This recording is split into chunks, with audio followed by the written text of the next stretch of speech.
नमस्कार, मैं संजय प्रभाकर।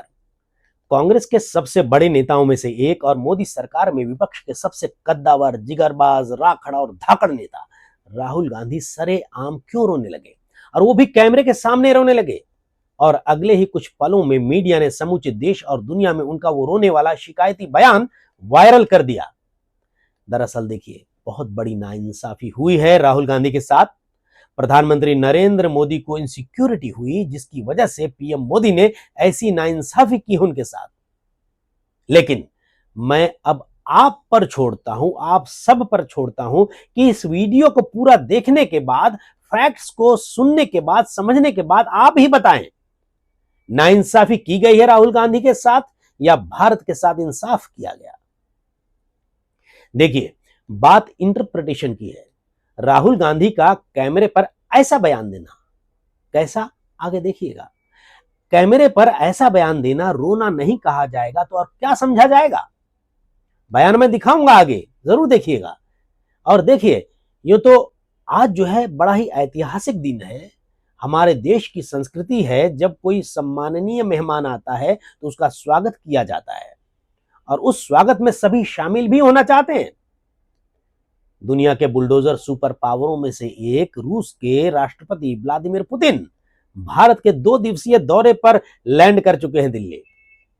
तो ऐसे माहौल में भला कोई किसी बात को लेकर अपना रोना रोए कैमरे पे, ये तो गलत ही कहा जाएगा, आप सोचिएगा।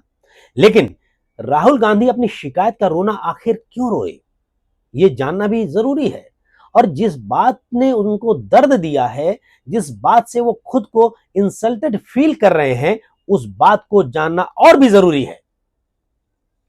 देखिए, आज जो रिपोर्ट यहां पर मेरे साथ ये वीडियो देख रहे हैं, एनालिसिस सुन रहे हैं, वो भारत की राजनीति का सबसे बड़ा फ्रॉड नैरेटिव सा फील होगा आपको, जो यहां फैक्ट्स में दिखाने वाला हूं। सबसे बड़ा ढोंग नजर आएगा राहुल गांधी के बयान में, सबसे बड़ी नौटंकी का खेल नजर आएगा, क्योंकि पुतिन जैसा ताकतवर, निर्णायक और दुनिया के टॉप 3 स्टेट्समैन में शुमार नेता दिल्ली पहुंच चुके हैं, भारत पहुंच चुके हैं।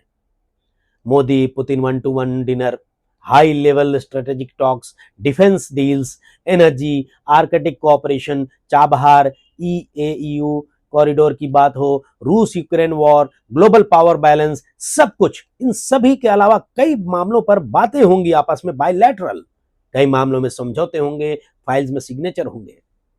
और उसी बीच ऐसे माहौल में भारत में खड़े होकर कांग्रेस के नेता राहुल गांधी कैमरों के सामने रोने लगते हैं कि मोदी जी पुतिन को मेरे से मिलने नहीं दे रहे। पहले वाजपेयी जी और मनमोहन सिंह जी के समय विपक्ष के नेता को सम्मान मिलता था, आज मुझे विदेशियों से मिलने नहीं दिया जा रहा। ये राहुल गांधी का बयान है। लेकिन सोचने वाली बात यह भी है कि मनमोहन सिंह, वाजपेयी जी और इनके अलावा और भी उनके सरकार में जिनकी भी सरकारें थी, उनमें जिनको सम्मान मिलता था, वो सम्माननीय लोग कैसे इमेज के थे, ये समझना भी जरूरी है, जानना भी जरूरी है, खंगालना जरूरी है। तो लीजिए, पहले आप राहुल गांधी के उस बयान को सुनिए, उसके बाद जानेंगे कि आखिर राहुल गांधी को पुतिन से मिलने का न्योता पीएम मोदी ने क्यों नहीं दिया। सुनिएगा जरूर, और उन बातों से आप कितने इत्तेफाक रखते हैं, कमेंट बॉक्स में जरूर लिखिएगा। राहुल गांधी के करीब करीब 30 सेकंड के इस वीडियो के बाद मैं फिर से हाजिर होऊंगा, जाइएगा नहीं, क्योंकि उसके बाद जो है ना, फैक्ट्स की बात करेंगे हम, ताकि आपको साफ नजर आए सारी बातें। जनरली इस सरकार की पॉलिसी है, नॉर्मली ट्रेडिशन होता है कि एलओपी के साथ जो भी बाहर से आते हैं उनकी मीटिंग होती है। ये वाजपेयी जी के टाइम होता था, मनमोहन सिंह जी के टाइम होता था, ये ट्रेडिशन रहा है। बट आजकल क्या होता है कि जो फॉरेन डिग्नेटरीज आते हैं, या जब मैं कहीं बाहर जाता हूं, तो सरकार उनको सजेस्ट करती है कि एलओपी से नहीं मिलना चाहिए। तो ये इनकी पॉलिसी है, ये हर बार करते हैं। जब मैं बाहर जाता हूं ये करते हैं, जब लोग यहाँ आते हैं मैं करता हूं। हमें मैसेज मिलता है कि हमें बताया गया है कि सरकार हमसे कहती है कि आपसे नहीं मिलना है। अब सवाल ये कि क्या यह सच है या फिर विदेशी मेहमानों के नाम पर खुद की इमेज चमकाने का एक घटिया कोशिश है। असली बात यह है कि किसी भी विदेशी राष्ट्राध्यक्ष के लिए प्रोटोकॉल में ऐसा कोई अनिवार्य नियम नहीं है कि उन्हें लीडर ऑफ ऑपोजिशन से जरूर मिलना चाहिए। ये मेहमान की गेस्ट की इच्छा पर निर्भर करता है। और दूसरा तथ्य ये भी है कि पिछले 10 सालों में कई विदेशी नेता राहुल गांधी से मिल चुके हैं। फैक्ट है। तो ये कहना कि सरकार सबको मना करती है, ये फैक्चुअल तौर पर, तथ्यात्मक तौर पर गलत है। लेकिन राहुल गांधी इस बात को जानबूझकर इग्नोर करते हैं क्योंकि असली मुद्दा कहीं और है। अंतरराष्ट्रीय मंचों पर उनकी इमेज, उनके विवादित बयान और उनके खिलाफ चल रहे केसेस, क्रिमिनल केसेस। दुनिया के बड़े नेता सिर्फ प्रोटोकॉल नहीं देखते हैं, वो ये भी देखते हैं कि सामने बैठा व्यक्ति किस तरह का पॉलिटिकल बैकग्राउंड लेकर सामने आया है, किस तरह के बयान देता है और उससे मिलने का ग्लोबल मैसेज क्या जाएगा। और यहीं से राहुल गांधी की समस्या शुरू होती है, क्योंकि पिछले कुछ सालों में राहुल गांधी ने विदेश जाकर भारत में भी भारत सरकार, भारत की संस्थाओं और यहां तक कि भारतीय लोकतंत्र को बदनाम करने का ऐसा सिलसिला चलाया। उनके ऊपर आरोप है कि इंटरनेशनल स्पेस में उनकी साख गिरती चली गई। America, Britain, Germany, Belgium, Colombia, Singapore, कई देशों में, कई जगहों पर इंटरव्यूज, लेक्चर्स और मंचों पर अलग अलग उन्होंने कई बार कहा है कि भारत में लोकतंत्र खत्म हो चुका है, भारत का लोकतंत्र जो है खतरे में है, ऐसा वो कह चुके हैं। संस्थाएं भारत की कैप्चर हो चुकी हैं, मानवाधिकार दबाए जा रहे हैं, ऐसे बयान उन्होंने दिए हैं। मीडिया सरकार के कंट्रोल में है। ये सब बातें सिर्फ विपक्ष की आलोचना नहीं थी, बल्कि अंतर्राष्ट्रीय राजनीति में ये मैसेज देने की कोशिश की थी कि भारत एक जो है तानाशाह के हाथ में आ गया है, भारत में तानाशाही चल रही है। और ये वर्ड भी कई जगह उन्होंने इस्तेमाल भी किया है, उनकी पार्टी ने किया है। अब आप खुद बताइए, अंतर्राष्ट्रीय कूटनीति में क्या कोई भी राष्ट्राध्यक्ष ऐसे नेता से मिलने में सहज होगा जो अपने ही देश की लोकतांत्रिक संरचना को दुनिया के सामने डिस्क्रेडिट करता हो? सोचिए, पुतिन जैसे नेता जो हर देश की स्वतंत्रता और संप्रभुता का सम्मान करने की बात करते हैं, वो क्यों ऐसे नेता के साथ फोटो खिंचवाने का रिस्क लेंगे जो खुद अपने देश की छवि बिगाड़ने का आरोप झेल रहा हो? न्यूज प्लेटफॉर्म्स खंगाल कर देख लीजिए, सारी बातें सामने आएंगी। बातें ही खत्म नहीं होती है। राहुल गांधी ने वीर सावरकर जैसे राष्ट्र नायक पर जो अमर्यादित बयान दिया, आपत्तिजनक बयान दिया था, वो तो बयान लंबा है, लेकिन एक सेंटेंस में कहें, उन्होंने कहा था, मैं राहुल सावरकर नहीं हूं, मैं राहुल सावरकर नहीं हूं। वो केवल राजनीतिक कटाक्ष नहीं था, उन्होंने उनकी विश्वसनीयता को गंभीर रूप से नुकसान पहुंचाया। सावरकर सिर्फ महाराष्ट्र का नाम नहीं है, वो विश्व भर में भारतीय राष्ट्रवाद का प्रतीक हैं। और दुनिया के कई नेशनलिस्ट नेता ऐसे नायकों का सम्मान करते हैं। किसी भी बड़े देश का नेता यह सोचेगा, जो व्यक्ति अपने ही स्वतंत्रता सेनानी का अपमान कर सकता है, वो हमारे साथ कितनी ईमानदारी से खड़ा होगा। और यही वजह है कि अंतर्राष्ट्रीय समुदाय ऐसे नेताओं को बड़े ही सतर्क नजरिए से देखता है। इसके बाद आता है एक बेहद संवेदनशील मामला। याद कीजिएगा, आपको सब आंखों में वो तस्वीरें सामने आ जाएंगी और रिपोर्ट्स आपके सामने नाचने लग जाएंगी। भारतीय सेना से जुड़े बयान राहुल गांधी के। राहुल गांधी कई बार सेना के बारे में ऐसे बयान दे चुके हैं जिन पर पूरा डिफेंस एस्टेब्लिशमेंट नाराज नजर आया। उन्होंने कहा एक बयान में, चीनी सैनिक हमारे जवानों को पीट रहे हैं। इस बयान पर खुद भारतीय सेना से जुड़े अफसरों ने कहा कि यह चीन के नैरेटिव को बढ़ावा देने जैसा है। फिर मणिपुर हिंसा पर संसद में कह दिया कि इंडियन आर्मी 2 दिन में शांति कर सकती है, लेकिन पीएम चाहते हैं कि मणिपुर जले।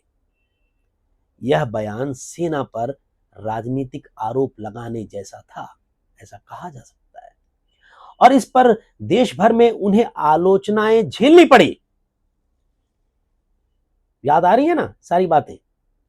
सेना पर यह बयान सिर्फ राष्ट्रीय स्तर पर विवादित नहीं हुए, बल्कि विदेशी मीडिया में भी छपे, जिससे उनकी इंटरनेशनल प्रोफाइल और भी संदिग्ध लगने लगी राहुल गांधी की।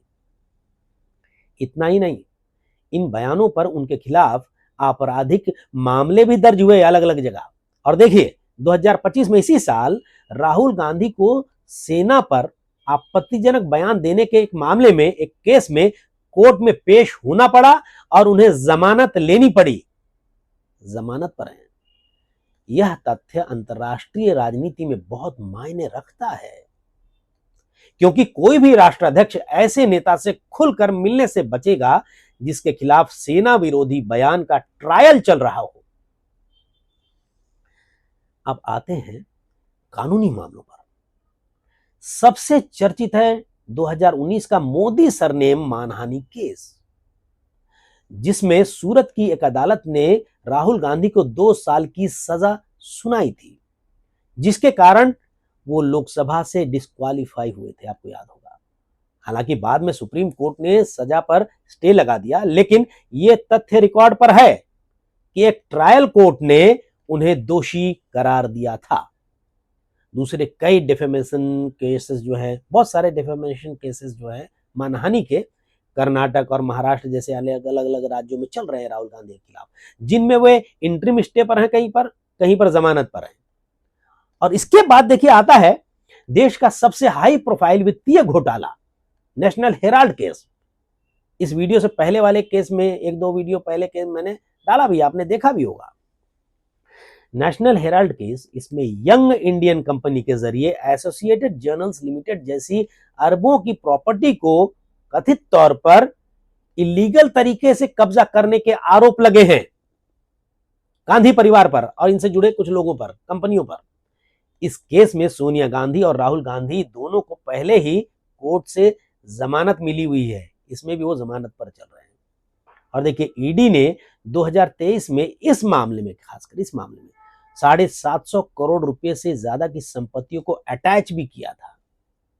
और अभी हाल में ही देखिए, एक 3-4 दिन पहले एक रिपोर्ट आई अचानक मीडिया में, हालांकि मामला कुछ महीनों पहले का है, कि कुछ दिन पहले देखिए दिल्ली पुलिस की ईओडब्ल्यू इकोनॉमिक ऑफेंस विंग ने, क्राइम ब्रांच ने, इसी केस में सोनिया गांधी, राहुल गांधी, सैम पित्रोदा के साथ साथ में कुछ कंपनियां और कंपनी से जुड़े हुए लोगों पर नई एफआईआर दर्ज की है। बिल्कुल नई एफआईआर दर्ज की है। एफआईआर जो दर्ज होता है वो क्रिमिनल केसेस में ही होता है, जिसमें देखिए इस केस में, इस एफआईआर में criminal conspiracy, cheating, money trail और प्रॉपर्टी मैनिपुलेशन जैसे गंभीर आरोप लगाए गए हैं।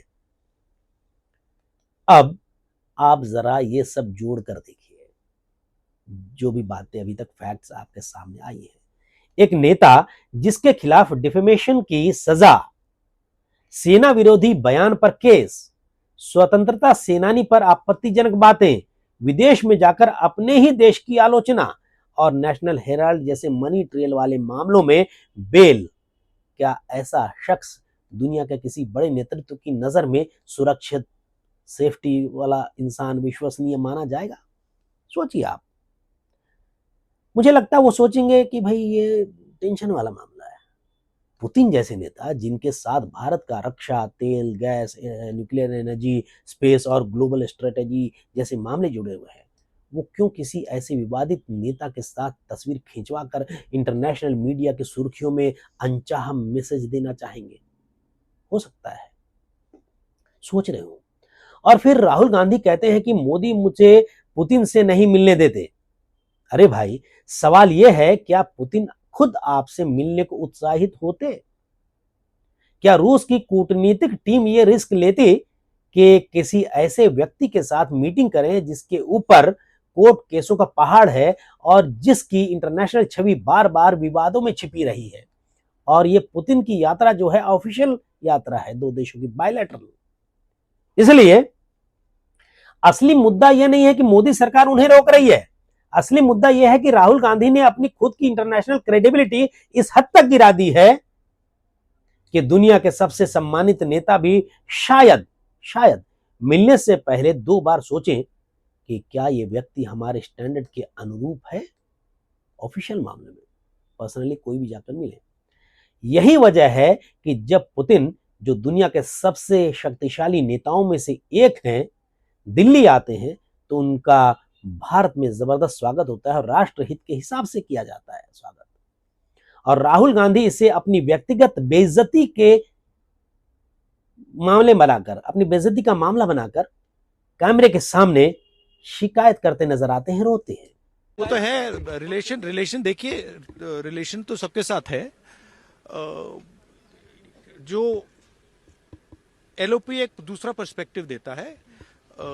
हिंदुस्तान को हम भी रिप्रेजेंट करते हैं, हाँ? सिर्फ सरकार नहीं रिप्रेजेंट करती है। तो सरकार नहीं चाहती कि ऑपोजिशन के लोग बाहर के लोगों से मिले। ये ट्रेडिशन है।